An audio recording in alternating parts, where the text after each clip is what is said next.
का कहल जाए ओके बहुत आप नच्छू जाते हम लोग के सेवा नहीं कहीं ना जगह यूजो नहीं करीला तो का करी पे काम के से कल वो नठ भी जाते इसलिए हम इनके क्या मतलब यूरिया जेपी के खाद से उत्पादित जो भी उत्पादन होएला उसके ध्यान में हम कम रखब ताकि हम इनके जीव दान स्वस्थ रह सकेला। तो मैं इतने ही कह के अपन वाणी के अंत करो ना। सबके जय धर्म।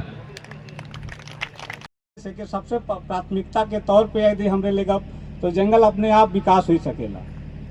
जंगल का विकास लेकर 5 साल अगर जंगल में आग नहीं लगा तो देखे जंगल हरा भरा हुई। जड़ी बूटी जे पुरखा जमाना में रहे कि कुछ छोटे सुन बुखार हुआ रहे तो इसके लिए हमने सब डॉक्टर के पास जाइला। और वो है हमारे घर जंगल में इतना सारा जड़ी बूटी है कि अगर उस जंगल का उपयोग जड़ी बूटी के करके हमरे हर तरह से बचल जा सकेला। लेकिन आज दिनों दिन इस जड़ी बूटी का एक तो पहचान भी नहीं कर पा रहा थी, दूसरी बात है कि जंगल में जड़ी बूटी भी धीरे धीरे समाप्त होते जाते हैं। इसका कारण यह है कि हमारे जंगल की ओर ध्यान दिया जाता। हमारे विकास तो करा थी विकास करा थी, हर तरह से विकास करा थी, लेकिन जंगल का जो जड़ी बूटी है चाहे जंगल का जो पेड़ पौधा है उके हमरे बचाए के नहीं पा रही थी। तो यह ले हम कहे है कि जंगल के अगर विकास करे के गांव का अपन विकास करे के तो सबसे उकर में चूँकि हमरे सब जंगल का किनारे गांव में है, जंगल का नीचे हमरे का बसिंदा है, तो से ले विकास जा रहा है उसको हम लोग कैसे संरक्षण करें।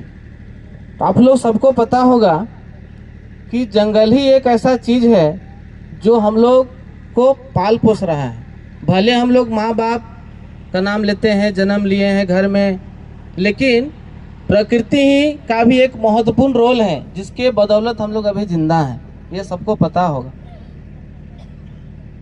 अभी देखिएगा कि अगर जंगल है तो वर्षा होती है, अगर जंगल काट दिए तो देखिएगा वर्षा भी कम हो जाएगा।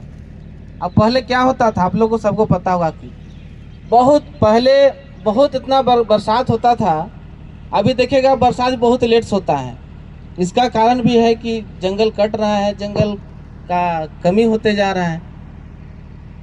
दूसरा देखिएगा जंगल है तो हम लोग सांस ले पा रहे हैं, जंगल नहीं है तो सांस भी मिलना हम लोग को मुश्किल हो जाएगा।